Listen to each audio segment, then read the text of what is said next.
Good afternoon. On behalf of the Indian Council of World Affairs, it is my pleasure to welcome you all this afternoon to the online panel discussion of ICWA publication titled Between Survival and Status, the Counter-Hegemonic Geopolitics of Iran, authored by Dr. Deepika Saraswat, Associate Fellow at Manohar Parrikar Institute for Defense Studies and Analysis. The book explores how the Islamic and revolutionary identity of Iran has been reproduced in the geopolitical discourse over the period of 40 years from the Islamic Revolution of 1979. Allow me to brief you about today's program and introduce the panelists for today's discussion. The discussion will be chaired and moderated by Ambassador D.P. Srivastava, former ambassador to the Islamic Republic of Iran and distinguished fellow at Vivekananda International Foundation. The remarks by the chair will be followed by a brief presentation of the book by the author Dr. Deepika Saraswat, and her presentation will be followed by the remarks from the three eminent panelists. Our panelists for the discussion are Professor Gulshan Dietl, retired professor, Center for West Asian and African Studies, School of International Studies, Jawaharlal Nehru University. Dr. Krishnendra Meena, Associate Professor, Center for International Politics, Organization and Disarmament, School of International Studies, Jawaharlal Nehru University. And Mr. Rezaul Hasan Laskar, Foreign Editor, Hindustan Times. The remarks by the three panelists would be followed by question and answer session moderated by the chair. Now I invite Ambassador D.P. Srivastava to conduct the proceedings. Thank you. Thank you, Lakshmi. Thanks for inviting me to this session.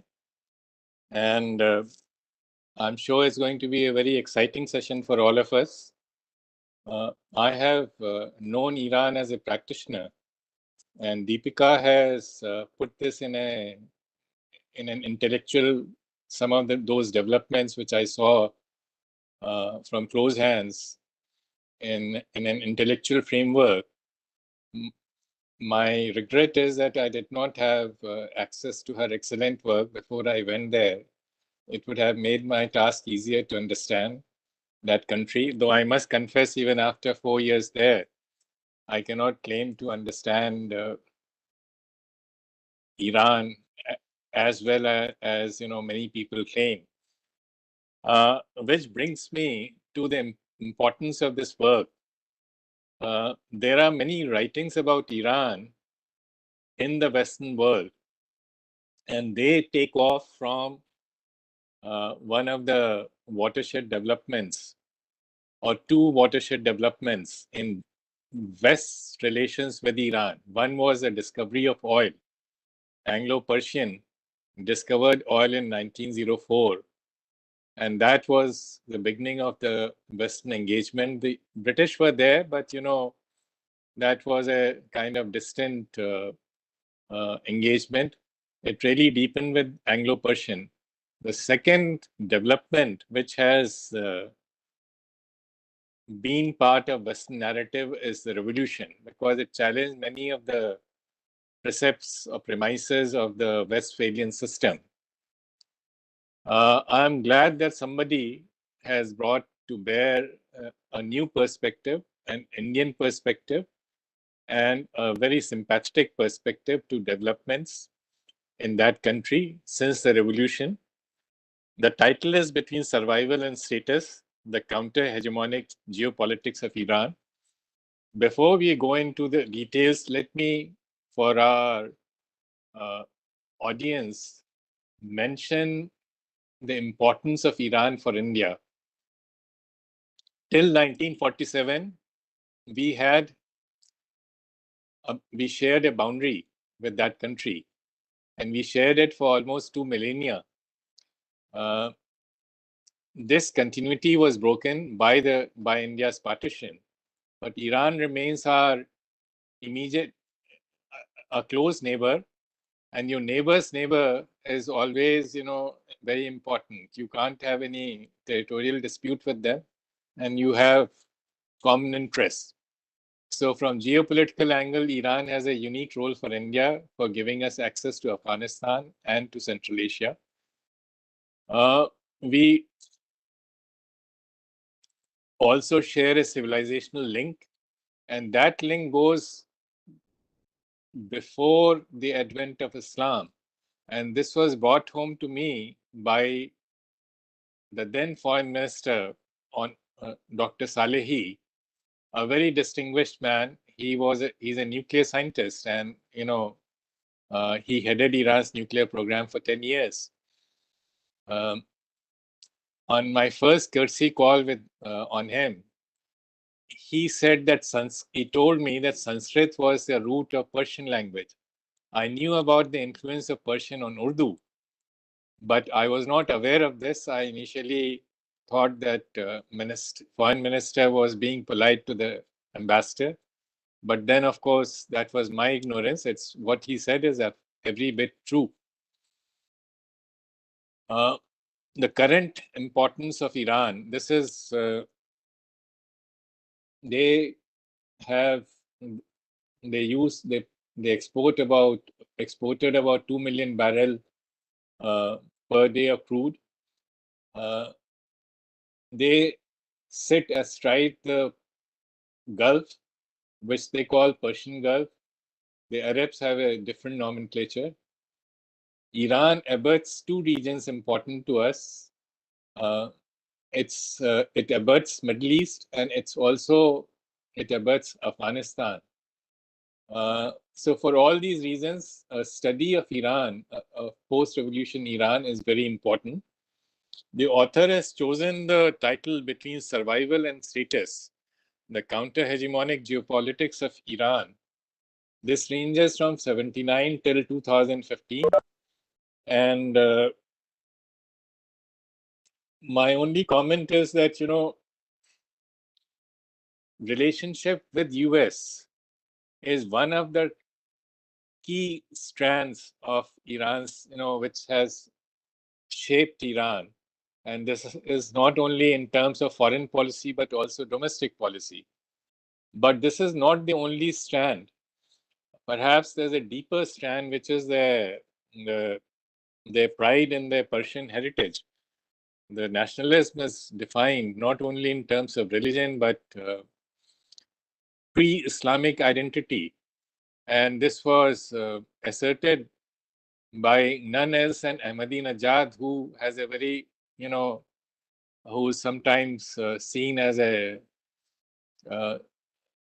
slightly controversial figure in the West.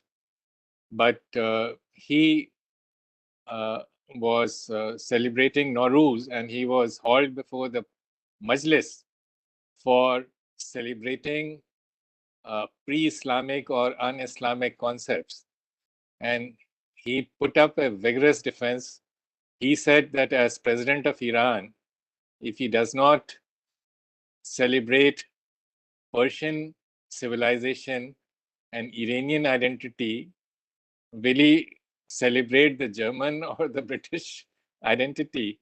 So the Persian element is probably as important as religion. The third aspect is geopolitics, and geopolitics is again something which is ingrained in their system. They have played geopolitics for centuries. For 7 centuries, Iran had better relations with Vienna than with Turkey, because Turkey was immediate neighbor. It was a Sunni power. Vienna, though it was a Christian power, gave them, they were geopolitical interests, and it was a tacit alliance. Now, you have divided the chapters, the ramification of starting with Islamic Revolution, then reform movement of Khatami, then return of resistance geopolitics, which is Ahmadinejad's period, and geopolitics of integration, which is, the period, the last part of your book, which deals with Rouhani and his negotiations with the West. I think this is a very good perspective. I will stop here because I think we have a long way to go. And I will request now the author to give us an overview of her book. Dr. Deepika. Thank you, sir.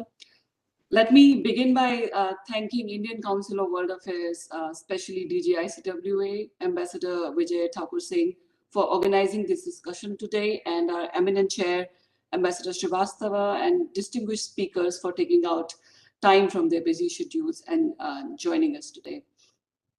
Before I move on to introducing my book, I would like to put on record my sincere thanks to former DG ICWA Ambassador T.C. Raghavan for not just encouraging me to take up this project of developing my doctoral thesis into a book, but also finishing it on time. Though the book took its current shape under the auspices of the ICWA, including a very useful second field trip to Iran, it was at another great institution, Jawaharlal Nehru University, where I had the privilege of carrying out my doctoral study on the subject under the guidance of Dr. Krishnendra Meena. And I'm very thankful to Professor Meena for taking out time today. At JNU, as a student of critical geopolitics, the primary objective of my doctoral project was a conceptual study of geopolitical imaginations, which is how modern states construct and sustain their particular self-images and their visions of global geopolitical space. Beginning my PhD research proposal in 2013, the point of departure for me was to dig deeper into geopolitics of long-running US-Iran standoff over Tehran's nuclear program, the lingering shadow of the axis of evil, and the defiant Iran under President Ahmadinejad. The questions that interested me were how to unpack these dominant narratives of Iran, but more importantly, how does Iran successfully challenges US hegemony and pressure and maintains its unique religio-political system despite huge asymmetries in power and long-running hostility from the United States. Given that Iran was the only country to have had a popular Islamic revolution, I was keen to understand the intertwining of religion and geopolitics. That is how religion, which is widely seen as medieval and reactionary and even antithesis of modernity, could be transformed into a popular revolutionary ideology, an indigenous polity, and a dynamic framework of imagining the nation and its place in the world. As the title of the book seeks to capture, the central claim I make in this book is that Iran's ideological conception of Islam is articulated against an imaginary of the West as a hegemonic civilizational and value system. And in that, it constitutes a template for counter-hegemonic geopolitics. This counter-hegemonic geopolitics is manifested in religio-political discourses, which first seek to reproduce a Westphalian polity based on Islamic Iranian identity and excluding Western secular liberal influences. Second, a bottom-up mobilization of non-state and societal actors from across the region to counter the US-backed regional security order that threatens and excludes Iran. Third, it seeks to enhance Iran's status by promoting an indigenous regional order and a multipolar international order. To put in a somewhat less loaded manner, Iran's counter-hegemonic geopolitics is about security and survival of the Islamic Republic against both internal and external threats, and advancing Iran's status by challenging and offering alternatives to the US-backed regional and international order. In the remaining of my presentation, I would like to briefly elaborate on three themes that consistently appear throughout the volume. First is that post-colonial states, while engaging in the task of constructing a dominant imagination of nation on which to base their identity, the state identity, sovereignty, and legitimacy, they have to deal with challenges from below and also from outside. And this has to do with their location in a marginalized, their marginalized location in the modern international system.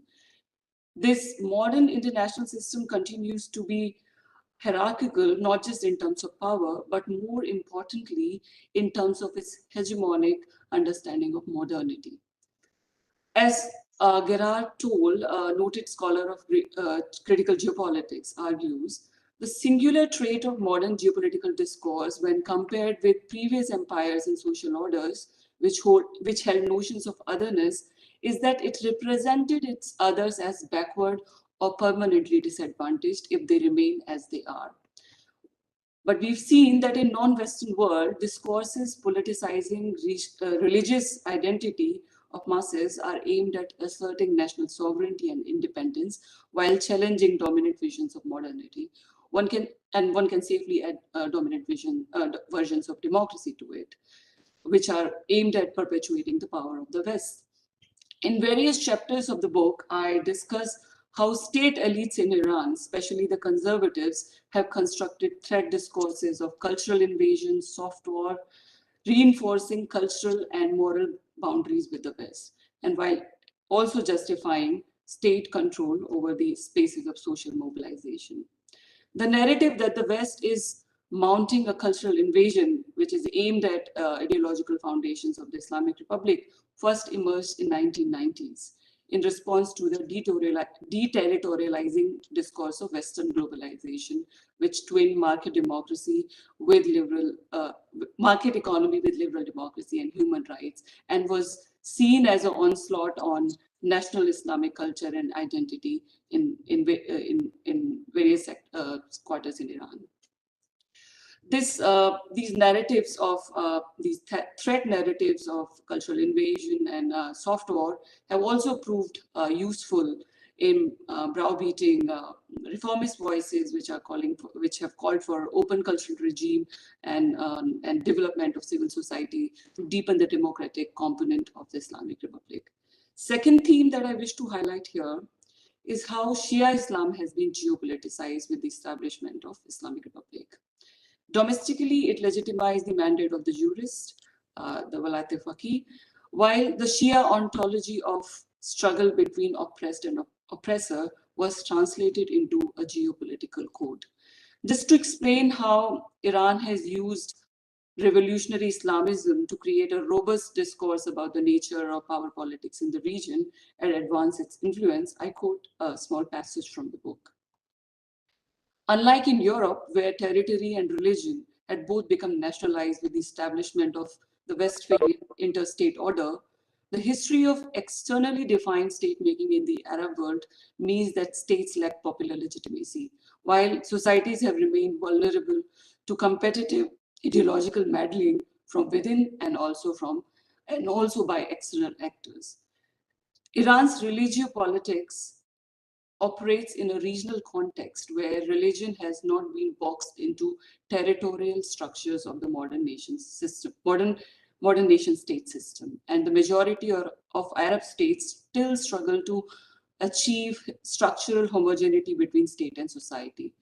Religion-inspired ideologies are therefore deployed by both state and non-state actors for mobilizing certain notions of threat, enemies, and solidarities. Iran's religiopolitics is counter-hegemonic, coming back to my central argument. It is aimed at mobilizing several state and non-state actors and societal actors which share Iran's sense of insecurity from the US-backed regional order. The chapters in the book elaborate how Iran took advantage of region-wide insecurity created by the US-led war on terror to create a region-wide axis of resistance. How its support for Palestinian resistance has been about making Iran, as Shirin Hunter has argued, a factor in Arab mass level politics and an influencer of sorts on the Arab street, and also gave a trans-sectarian character to Iran's involvement in the region. Here I bring in the last theme, a very crucial theme of sectarianism as it is discussed in the pages of my book. First, it was in the years following Iran's Islamic Revolution that insecurity created by Iran's export of revolution hardened sectarian attitude among the Sunni Arab states. However, a sectarian geopolitics emerges in early 2000s in response to Iran's rising influence in the Arab world on the back of the rise of Shia government in Iraq and Iran's leadership of anti-Israeli resistance forces, which exacerbated the legitimacy deficits of Arab states, especially like Jordan and Egypt, who had formal relations with Israel. And it was these states that constructed this very interesting metaphor of Shia crescent. And here again, I would quote a passage from the book. The Shia crescent can be seen as a regional complement of the axis of evil, which specialized the global threat against which US waged its war on terror. The Shia crescent created the imagery of a sectarian Shia threat posed by Iran-backed Shia political ascendancy in the Arab world, and called on Sunni authoritarian regimes to create a anti-Shia, anti-Iranian strategic coalition. This sectarianized discourse of threat resonated with Sunni Arab allies of the United States concerned about tilting of the balance of power in favor of Iran, which was widely perceived to be harboring nuclear ambitions. I foreground how sectarianism and geopolitics intertwined as states were dealing with insecurity created by Arab uprisings. While Sunni governments amplified fears about Iranian Shiite ascendancy, Iran, for its part, mobilized Shia militias from among the poorest and devout in Shia communities in Iraq, Afghanistan, and Pakistan, and Lebanese Hezbollah to fight against ISIS in Iraq, and also in support of Bashar al-Assad in Syria. In doing so, it deployed a narrative of sectarian solidarity about the fate of Shias. This narrative drew on classic Shiite themes of persecution and oppression by Sunni Muslims, which remained deeply entrenched in Shia identity. Iran, therefore, projected its Shia mobilization as defensive and based on sectarian solidarity rather than a sectarian ideology which is attributed to the ISIS. I think I'll close my remarks here, having outlined the major themes that I deal in the book, and I look forward to the comments and questions. Thank you, Dr. Deepika, for giving an overview of a very complex subject in a brief 15 minutes, which does not do full justice to your book, which requires more serious reading. But we have a time constraint. May I request Professor Gulshan to give her comments?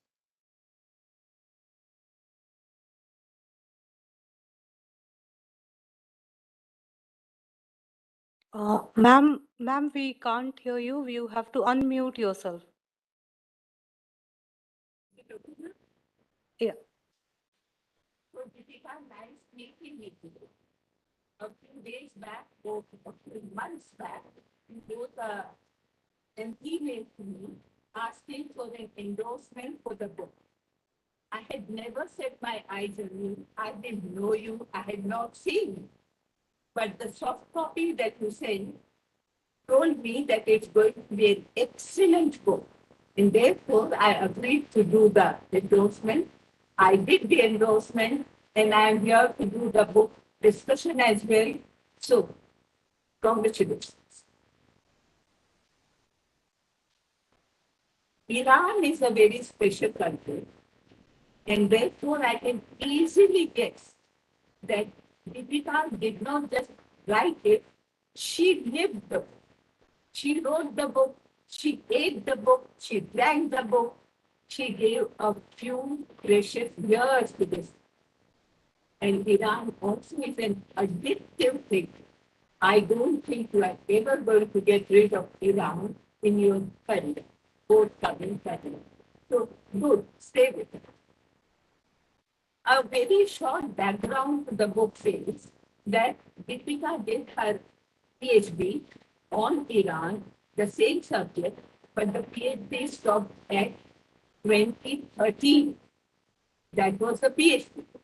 But when she wanted to make the PhD dissertation into a publishable book, very diligently she brought the book updated from 2013 all the way to 2019. That means the end of Rouhani's presidency. For this book and for the dissertation, she paid 2 visits to Iran, and she has made good use of what she found there, what she discovered there, the speeches, the conferences, the interviews, and she has used them all in a very discerning way in the book and must have done it in the PhD thesis as well. Now, the organization of the book is chronological, and a chapter is devoted to the presidency of each of the presidents in Iran. The first chapter is theoretical, which I come back to at the very end of my comment. I'll start with the second chapter, which is on Khomeini. And because she has run Khomeini and then another president and another president and another president, I think it's the right way to go, because Iran is very, the history of Iran is full of very towering leaders.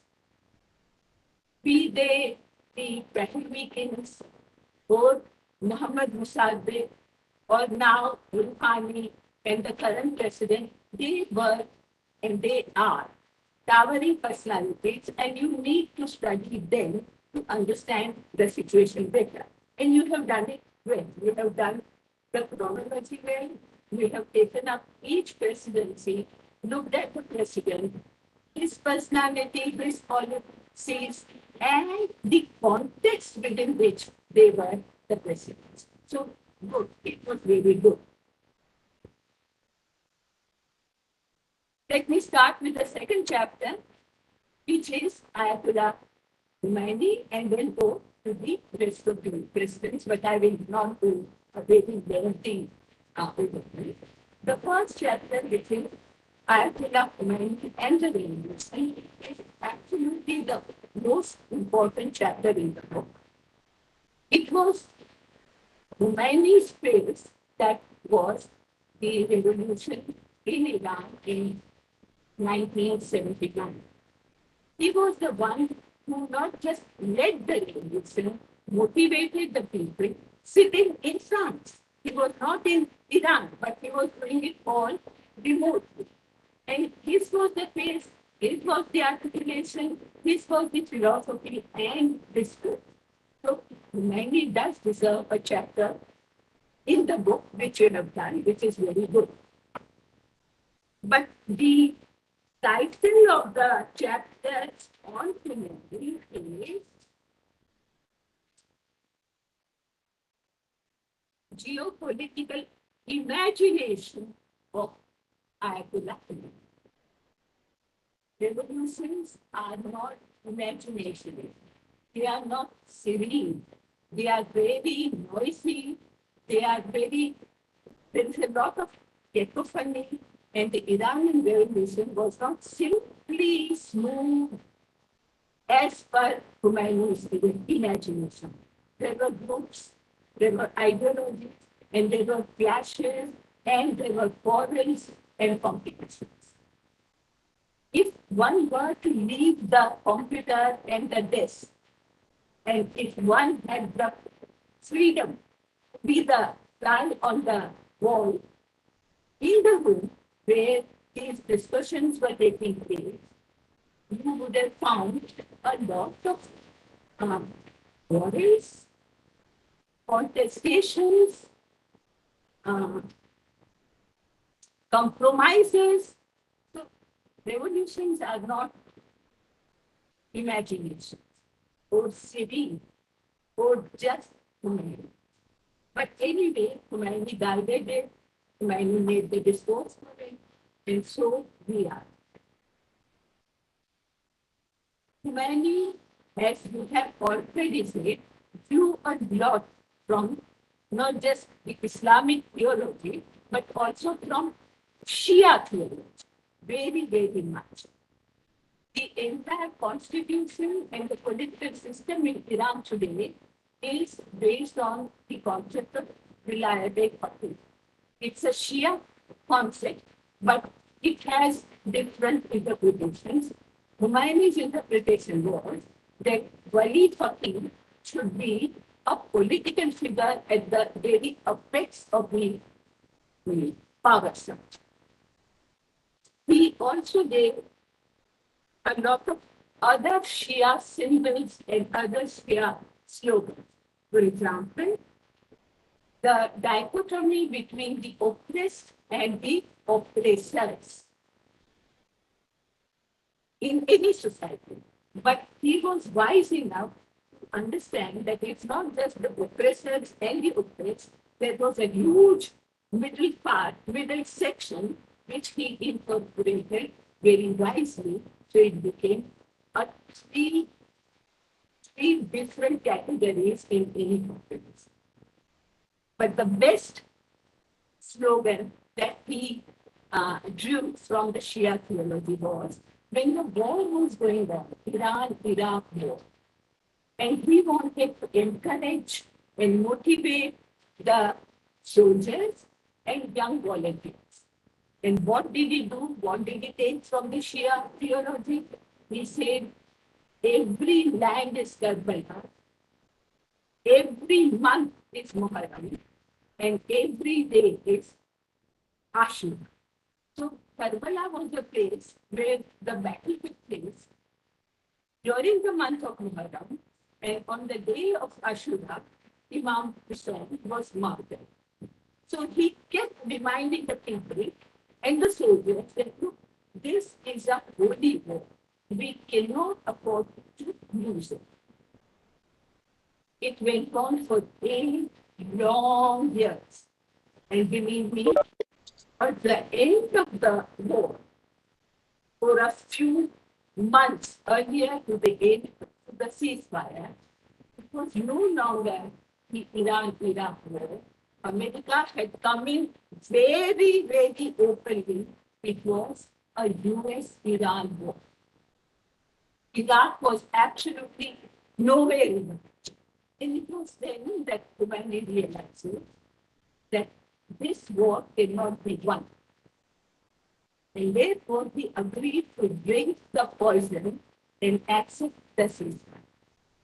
So, the point I am making is, Khomeini was very Islamist, very revolutionary, and very intelligent, very pragmatic. He knew he could not win it, so he agreed to the ceasefire. Not only did he agree to the ceasefire, he said he gave a fatwa. And the fatwa was that if there is ever a conflict between Iran's national interest and Islam, Iran's national interest should prevail. This is not revolution. This is what I would call, in a theoretical term, thermidor. Thermidor is a term. It's a phase in the post-revolutionary state anyway. Be it France, be it US, be it China. So when the revolution ends, the ferment settles down. The revolution matures. And during the phase of thermidor, there is a lot of artistic work going on. There is a lot of conspicuous consumption going on. And there is a lot of happiness in the revolution. This is the period of thermidor, the post-revolutionary period. Khomeini's verdict that Iran's national interest should win over Islam was itself a revolution, but Iran at that time did not have the luxury of celebrating the thermidor because Iran had gone through 8 long years of war. And the issue was not thermidor, the issue was reconstruction.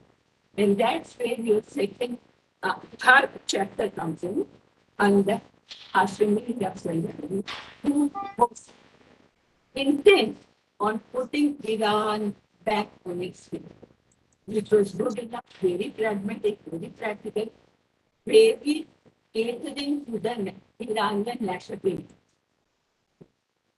Then comes the phase of Khatami. Khatami was the most popular president ever elected in genuine elections twice. Once he was elected with a landslide, next time he won with an even greater landslide. And he was a very philosopher kind of a president.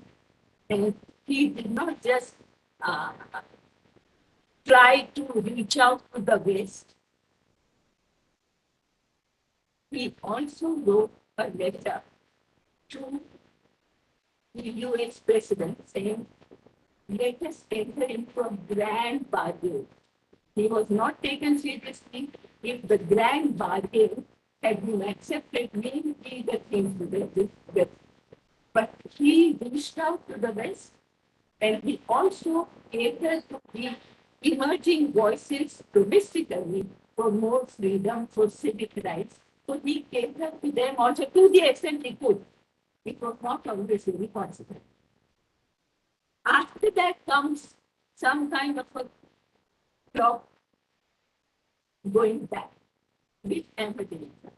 Ahmadinejad was a very militant kind of a president, very, very strict in the way he was trying to guide the nation to how he conceived the true Islamic path should be, must be.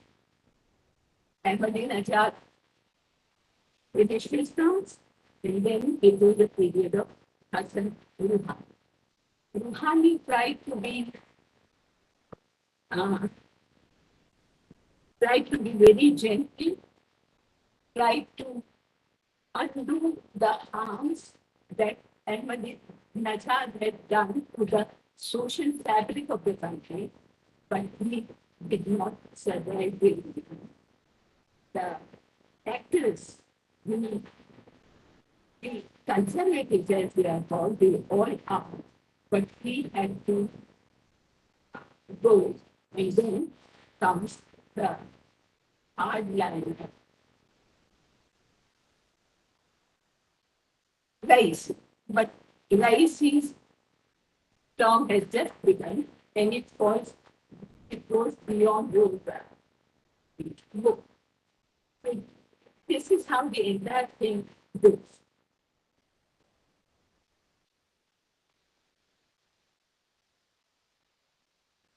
Deepika has very correctly placed this hegemony and counter-hegemony kind of a narrative all the way back to 300 BC. 300 BC was the time when the Greek Alexander the Great was out to conquer the world. He came to Iran, and there were battles between Alexander and the Persian emperor with the name Xerxes. Alexander won, but Alexander won doesn't. What is important in her book is that the West now claims the legacy of Alexander, whereas the rest has the Greek legacy and the rest has the Persian legacy of Xerxes. And that is where the dichotomy begins all the way back in 300 BC. And she has brought it out very well. However, what the history books don't tell you is this, that Alexander was very appreciative of the Persian culture and people, and he encouraged his soldiers to marry the Persian women.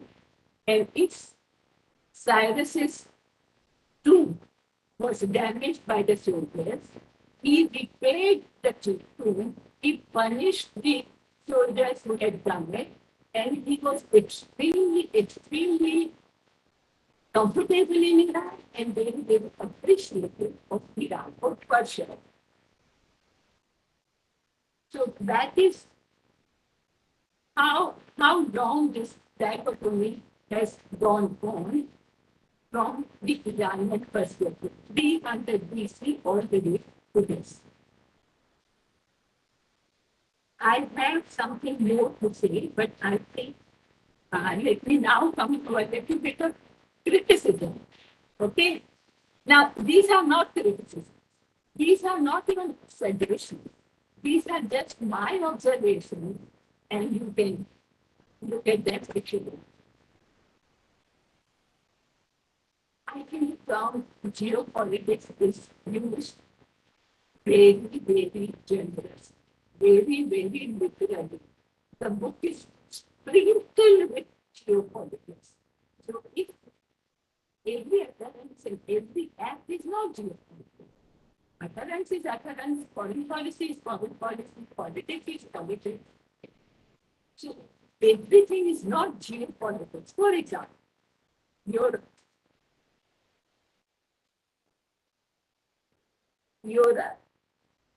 treatment of the presidential tenures, fragmented geopolitics of survival of Russell, subaltern geopolitics of Britain, resistance politics of geopolitics of Ahmadinejad, geopolitics of integration of Hasan. Too much of geopolitics for my taste. I would rather use different words so that it goes across. Geopolitics, after a while, becomes a bit jar. Now, those central claim. The book's central claim is that Iran's ideological conception of Islam articulated against an imaginary of the West as a hegemonic civilizational and value system constitutes a template for a counter-hegemonic and at times subaltern politics. In one sentence, too many theoretical words. If you could digest that, then try out this also. This is, for me, it is incomprehensible, but maybe your every readers will get. This study uses the post-structuralist framework of critical geopolitics to contextualize religiously inspired political ideology and geopolitics within a hegemonic and counter-hegemonic framework. I think too much of play. But all in all, I must congratulate again, and I must conclude by reading just one sentence of my endorsement for the book. And it is this. Among a plethora of books on Iran, this one will stand out for its original and honest assessment of an extremely critical player on the world stage. This is what I wrote about this book, and I conclude. Thank you.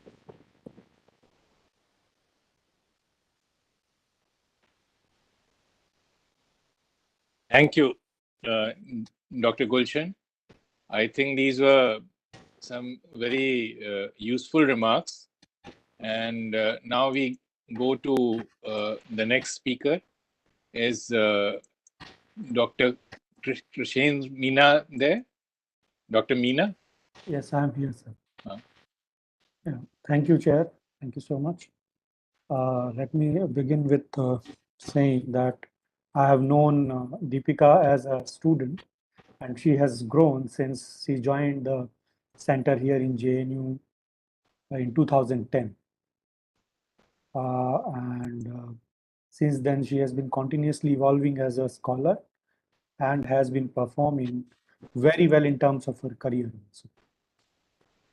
It is a pleasure to have such a student, and she has always been very responsive to the demands of academia and academics during her PhD thesis writing, and also in terms of responses to the ideas which are present in the intellectual circles. He keeps up to date with ideas on critical geopolitics, geopolitics in general, and of course on Iran. But my focus today here will be her application of critical geopolitics in the book, because I hardly know anything about Iran. I'm almost a non-scholar of Iran, but I follow the developments there. So I'll for that again I'll use a particular author's work who, when critical geopolitics was in its initial stages, he was trying to understand and he was trying to make sense of what should be critical geopolitics. And Gerard Toll is the author, and he's one of the pioneers of critical geopolitics, and he argued that there are 5 tenets through which we understand critical geopolitics, or if we want to carry out research through this strand of geopolitics, then there are these 5 basic tenets one must follow. So I'll evaluate in a very short time, not even 15 minutes, but within say 8 to 10 minutes, I'll try to evaluate her work, this book, and which is one, of course, out of her PhD, on the 5 tenets of critical geopolitics as given by Gerard Toll. So the very first tenet is that he argues that geopolitics is a much broader cultural phenomenon than is described and understood by the geopolitical tradition of wise men of statecraft. And this particular sentence basically lays out that as we understand geopolitics, we normally understand geopolitics as the work of leaders, work of various state functionaries, and the work of government. But this, he argues that no, that is not the case. It is the broader cultural phenomenon which feeds into the statements, the foreign policies, the ideas which are circulated by the government. So it takes into account the domestic politics which is there. Plus, it is not only about the domestic politics in the current scenario, but it is a broader cultural phenomenon in the sense that it takes care of the cultural mythologies. It invokes time and again the traditions and rituals which have been an integral part of those societies in one way or the other. So the governments keep on doing that, and that is what is reflected in their statements and in their understanding of or in their geopolitical imagination of the self of that particular state, and also their world vision. So that, I think, is visible in her work very, very clearly. When if you look at the initial chapters where she lays the background for the study, and then further if you move into the chapters on these which are named after the presidential tenures, there also she makes she does justice to that, justice to this particular strand, this particular tenet of critical geopolitics. And then the second tenet of critical geopolitics is that it bears witness to the plurality of space and multiplicity of possible political constructions of space. So as a geographer, I could not be more proud that she has been able to outline those multiple constructions of space from the Iranian vision as well as from the hegemon which it is countering in its quest to become a regional power, in its quest to become a reckoned force in the international system. So there are the construction of the space of West Asia by the United States, the hegemon, is very much in contrast and in many ways in conflict with how Iran has visualized the area. And that space has that particular kind of conflict of imaginations of the region is visible in this book through her work. So that's also a very important part of the book. Third, Gerard Toll says that there's a third tenet of critical geopolitics. Again, it says that it is not a singularity. Geopolitics is not a singularity, but a plurality. And I think and he says that in a way that there are multiple ways in geopolitics is constructed within the societies also.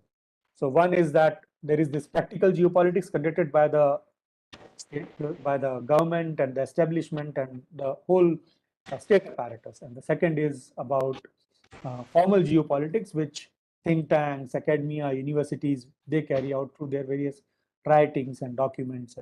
And the third is popular geopolitics, which is carried out by media and various modes of media like novels, cinema, and newspapers and television networks. So if we evaluate the book on this count, perhaps maybe there is a little shortfall, maybe the popular dimension of even, in fact, in the discussions about even the revolution revolve around the main protagonists of the revolution, rather than the larger understanding about the masses or what the masses were actually trying to convey. As ma'am has also pointed out, that there were multiple viewpoints, there were quarrels, conflicts when the revolution happened. Those ideas perhaps could have been more reflective of these three kinds of subdivisions of critical geopolitics. Further, he says that geopolitics can never be studied neutrally. It is the study of geopolitics is never neutral. That we can understand. But on the other hand, perhaps Deepika had that kind of comfort of looking at the Iranian system from a distance, and and also the United States from a distance, and its policies from a distance. Though we understand that all studies have our in biases and experiences built in, they creep into what we write. Maybe they can be of certain they can be for a certain liking of a certain term, certain line, certain ideological vision, or certain kind of a academic bias can be there. So that can be discounted, but I think overall that aspect also has been taken care of in this particular work. The last tenet of critical geopolitics is that there are questions which have, for example, the traditional geopolitical thinkers like Mackinder, Mahan, Rezaul, Spikeman, they had their own states or their own countries' interests at heart when they were visualizing the world as a whole and writing about the world from their perspective. And critical geopolitics is born out of critiquing those traditional geopolitical thinkers and their ideas. So in that context, I think the traditional geopolitical visions of Iran would have been more highlighted, in my understanding, where and there could have been a major critique of the same in that.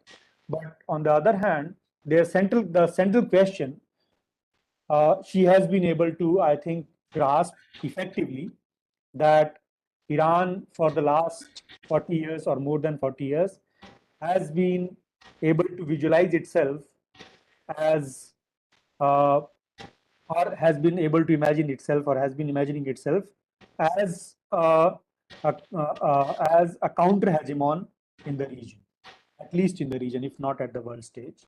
Though there have been instances where Iran has actually made efforts to counter the United States of America and the larger West at the international level or the global level also. But at least in their success has come in this countering, in this counter hegemony exercise. It has come in the region. I'll stop here with many congratulations to Deepika and hope that the book sells 1 million copies. Thank you. Thank you, Dr. Meena. May I request Dr. Laskar to make his comments? Thank you, Chair. Just a quick clarification. I feel a little unqualified compared to the rest of the panelists because I'm not a doctor.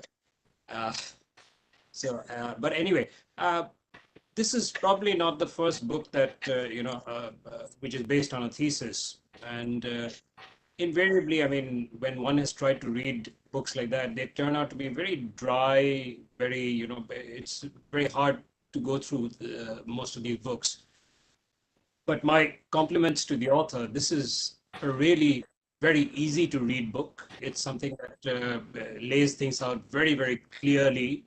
It's not at all difficult to go through. And, there's this line on, I think just on the second page, which says, talks about Iran's counter-hegemonic geopolitics and how it's been successful in realizing the country's overarching goal of preserving Iran's unique religio-political system and making Iran an indispensable regional power while challenging the US-dominated order in the Middle East. I think that's a pretty fascinating strand, and that's something that the book explains very well. Of course, it also does a very good job in, looking back at the pre-revolution era and, how things have gone on. Clearly for India, I mean, Iran is a very, very important country. I mean, till the time the US sanctions kicked in, it was among the top 3 energy suppliers. In spite of that, the US gave a waiver for the Chabahar port. So there are very important linkages. I mean, the current president, possibly the first world leader he met after his election, even before he had taken his oath, was our foreign minister. And I remember, the Iranian ambassador telling me sometime last year that for them, that visit was almost like a full-fledged visit. They set a lot of stock by that visit. So clearly, I mean, this book is very, very useful for people who want to learn more about Iran and the inner workings of that country. I mean, I can think of a lot of books that have been written about Pakistan, Afghanistan, and other crucial neighbors of India. But I'd be hard pressed to, name another book on Iran that has been written by an Indian voice. As Professor Gulshan pointed out, it's very important to have an Indian voice writing on issues like this. And that's what, is interesting for me in this book. But also, I mean, while we do have this opportunity, I was wondering if, I'm sure Deepika is going to speak again, and, if we could learn a little bit more from her about, she talks about, the religious intellectuals' challenges to ideological political Islam, and I think what she's talking about is the role of religion of Shia Islam in the common people, and how the leaders have tried to use it, and this difference. I mean, I think one of the things that we keep seeing is the protests by young women about all the kind of restrictions that are imposed on them, and possibly if you could throw some more light on that. And the other point that I also thought was interesting was where she talks about the government's securitization of cultural, political, and even the economic domains. That, I think, is also a very interesting part of the book that she has over there. Clearly, I mean, despite everything that has been happening and despite all the developments in Europe, Iran is going to be important for us for a variety of reasons. There's already talk about India possibly going back to buying energy from Iran. where, if the JCPOA were to be worked, so in that sense, Iran is going to be important for India. I was recently in Uzbekistan, where people were still talking about the importance of Chabahar, despite the Taliban takeover of Afghanistan. There does seem to be quite a bit of interest in some of the Central Asian states to work with India on Chabahar. So in that sense, Iran is again going to be important. And, it's also interesting for me. I mean, I find it always fascinating that we are possibly most uniquely placed out of all the other countries, because we have a working relationship with Iran, and at the same time, we have very strong strategic partnerships with other countries, countries like US, which are adversarial to Iran, and at the same time we have a rather strained relationship with with China, which is now trying to forge a very, very important partnership with Iran. And clearly, this book is going to help people who want to kind of understand the inner workings of the Iranian leadership, and as all these other developments play out across the region. I think that's all I'd like to say right here. And my congratulations to Deepika. And this book is very, very readable. Thank you, Mr. Laskar. And my apologies for giving you the title, though this mistake many people make for me also, and I happily accept the compliment. Well, if I just may say something, the doctor in the house is my wife. She's much more, educated than me. I'm just a humble practitioner of journalism. Thank you. Are there any questions? Are there any questions from the audience? Sir, in the chat box, there is a question. Could you just read it out to me? I'm having some problems with my internet. Okay, sure. So there is this question by Navodita Pandey. The question is, how do you view the current geopolitics, keeping in view the coming to power of Raisi? How is its current nuclear program vis-a-vis Western notions a case in support of its survival? Dr. Deepika, would you like to respond? Yes, sir. I'll first begin by responding to some of the comments that the panelists have made. Yes, I totally agree with Professor Gulshan Dietl. Yes, there's too much of geopolitics.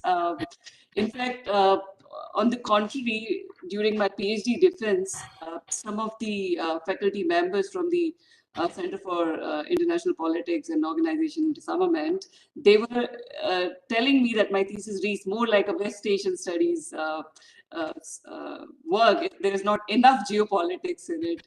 There's not enough of critical geopolitics in it. So I think that is a charge that probably I'll have to deal with for the rest of my academic career, that the critical geopolitics may see me as lacking in enough of critical geopolitics scholarship, while West Asian may accuse me of overly focusing on geopolitics. But anyways, I mean, I do agree that at times it can be, somewhat jarring and more unwieldy. But again, it will bring you back to the book again and again. I mean, it's not going to be a smooth and easy reading. Unlike Mr. Laskar's belief, I mean, I really appreciate that you found it easy and smooth, because I did not find the time when I worked on the book, it was anything but easy and smooth. I really wrecked my head to understand the complexity of the subject. So it's not been easy, but it's been fulfilling. About the question that is asked, I think I can take it up, though other panelists might also have something to say. This current administration of President Ibrahim Raisi is, I mean, it fits in the pattern that we've seen over the 40 years, that there are those more moderate presidents who try to sort of find a bargain or sort of modus vivendi with the United States, and they try to balance Iran's relations with the East and the West. But when it eventually fails, it paves the ground for more hardlining kind of elements to be ascendant. So we have to see President Raisi's government as sort of presenting a tough face in the face of the maximum pressure that the Trump administration was waging. And then having seen how US went back on the JCPOA, they have to, sort of recalculate their in their nuclear posture or the approach they have towards the negotiations. So it was very much predicted. I mean, 2018, when the US withdraws from the agreement, it was not difficult to imagine that the next government would be a complete would be quite different from Rouhani's government. It would prioritize the relations with the East to sort of balance the West, and also have a tough sort of negotiations with the West. So that's my short answer to the question. Thank you, Dr. Deepika. Is there any other question? No, sir. I do not see any other question in the chat box. So we have made a very good use of our time. I may make a few comments here. The book talks about counter-hegemonic geopolitics of Iran. It casts Iran and US as if in two, in a perpetual confrontation. But there have been periods where they have worked together. And this was, the most recent being the 9/11, post 9/11, Iran helped US to get access to Afghanistan. And without that, the course of the war would, it would have been a much more difficult thing. And after the war also, even in the Bonn conference, there was a certain amount of coordination. It was a Northern Alliance leaders which were supported by Iran, India, and Russia, who emerged as the leaders with the blessings of the US or with the support of the US. And in fact, without their support, US would not have won the war because US did not commit ground troops. The fighting on the ground was done by Northern Alliance. So during and after 9/11, there was a period of working together. Looked at another way, the US, now this period came to an end with, Bush terming Iran as part of axis of evil, and I recall a lot of hurt feelings, and rightly so, in Iran. But the fact remains that Bush's intervention in Iraq gave them a boon. In fact, America has given two gifts to Iran. It got rid of Taliban from Afghanistan, and it got rid of Saddam Hussein from Iraq, both of whom were sworn enemies of Iran, and Iran could not possibly have managed to do it on its own. In fact, it had tried, but they were there. So starting from a policy of dual containment, America had reached a point where, maybe not as part of conscious policy, just a force of circumstances, but they did actually end up helping Iran by getting rid of two of its mortal dangers on its east and the west, which is one of the criticisms the Arabs have of the American policy. Now, the second thing, on the theoretical framework you have chosen, I'm constrained to say, you mentioned something about Iranians seeing democracy as a Western concept. And we have a difference. It's rooted in Western philosophy, but India's success of India's democracy have shown that this is a universal concept. And to that extent, our model is very different from Iranian model. That is also, there's the other strand, which is the role of religion in politics. There again, the Indian model is very different from Iran. So while I have a very sympathetic view of Iran and what the revolution has achieved, I must, point out that our position is different, and I do uphold the Indian position. What is, of course, we have to acknowledge, and it's good that you have attempted this book, most of the Western literature does not bring out the huge contribution made by Iranian revolution to Iranian society in terms of literacy, in terms of women's empowerment, in terms of Medicare. Iran is very advanced. In fact, in terms of many of these indices, it is ahead of India. Now, this is a great contribution made by the clergy, which is always projected as some kind of anti-modern or force. My one suggestion, and here I agree with Professor Gulshan Dietl, that if you could make the language simpler and don't use so many of these terms, or I don't want to use the word jargon, but it will not only improve the reading, but also make the thinking clearer. And here I must say that there is, it's good. Your work is great because you have looked at Iran, not from Western perspective, but you have brought an original view perspective.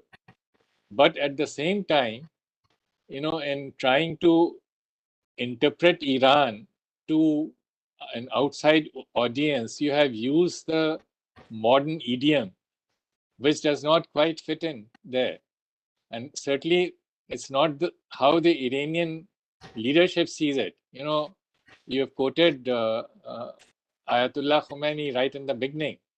He talked about Islamic Ummah and unity of the Ummah. And that strand continues in Iranian discourse. Now, this is very different from the Westphalian concept of state. Now, the other strand I must point out, and this is geopolitics. You see, there are three strands in Iranian politics. Geopolitics relates to their relations with their Arab neighbors and Afghanistan. The nuclear policy is not an expression of geopolitics. Non-proliferation or non-proliferation, these are global issues. Now, this goes, nor can you, so they're accepting compromise in the course of nuclear negotiations. This goes back to economics. It's an export-led economy. So the reason, the impetus for change in Iranian policy was not the geopolitics, it was the economics. And the last, the element of ideology, I think some of your own quotes which you mentioned here, it brings out that they have the sophistication to, manage different strands of policies.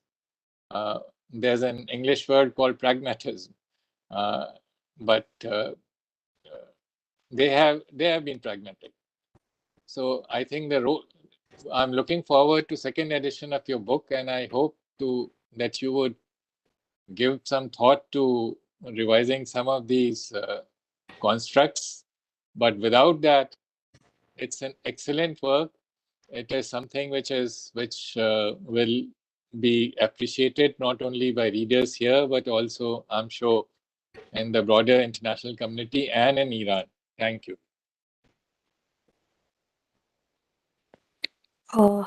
Before I give the vote of thanks, with the permission of the chair, there is one more question that I would like to read out. It's in the chat box. The question is, how does the narrative of the counter-hegemonic geopolitics of Iran appears to be comparable to the narrative of post-Western international order? How does the author see the linkages between the two? Thank you. Thank you, Dr. Lakshmi, for reading out the question. But before I address the question, I would like to just add to my thoughts to what Ambassador Srivastava had just noted.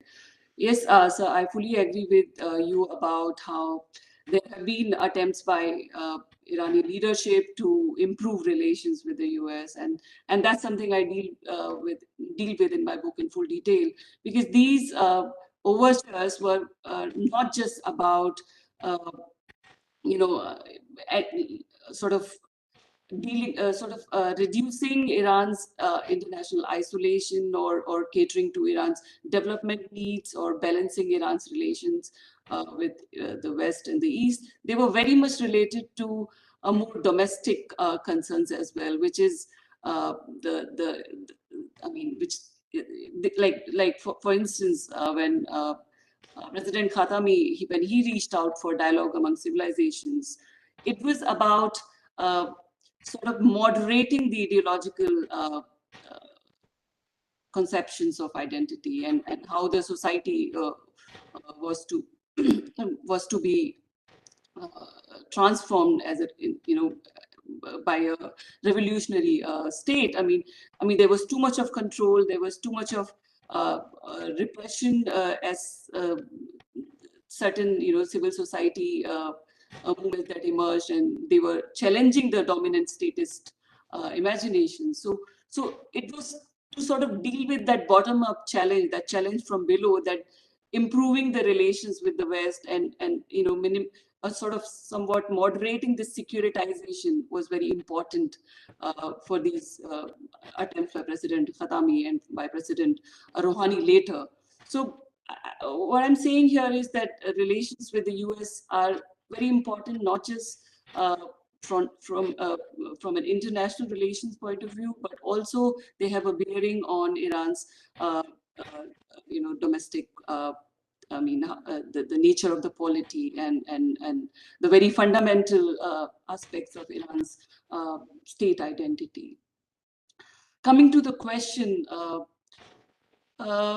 yes, this of course the notion of this post-Western international order has picked up in last few years, and Russia and China to some extent are putting forward this idea that the West is no longer the post-Cold War dominance of the West internationally and in the whole process of globalization and in norms and values. It has come to an end, and there is multiplicity of actors, and this post-Western order is especially being talked about in context of Asia and Eurasia, and Iran is a very much an active participant in sort of amplifying this narrative. I mean, in Munich Security Conference, the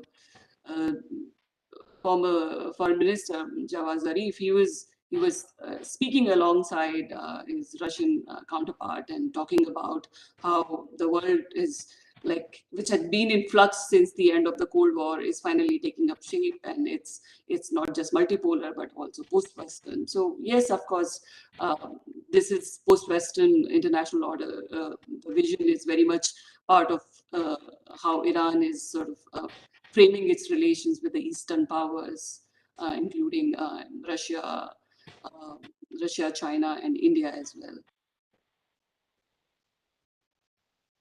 Thank you. I believe there's one more question. No, sir, I can't see any more questions that are. Okay. So with this, we come to the end of the panel discussion. And I would like to express my gratitude to the distinguished chair, Ambassador D.P. Srivastava, and the panelists, Professor Gulshan Dietl, Dr. Krishnendra Meena, and Mr. Rezaul Hasan Laskar for making their remarks. I thank all the participants for their attention. Thank you. Good evening. Thank you. Thank you. Thank you, everyone. Thank you. Bye, ma'am. Bye.